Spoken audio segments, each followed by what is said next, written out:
Hi guys, today we're going to show you how to remove and where to store the cargo cover in Volvo XC40. First of all, we will fold up the cargo floor, and now we can remove the cargo cover.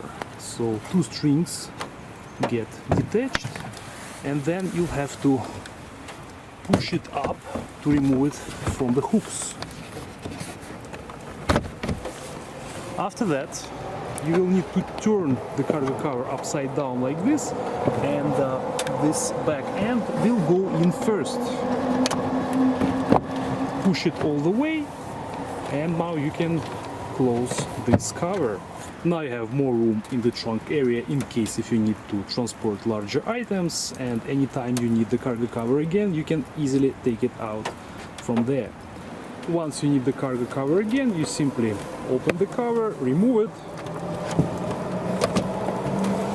again turn it around like this, and now you will have to push it in all the way until it snaps like this, and the strings go back.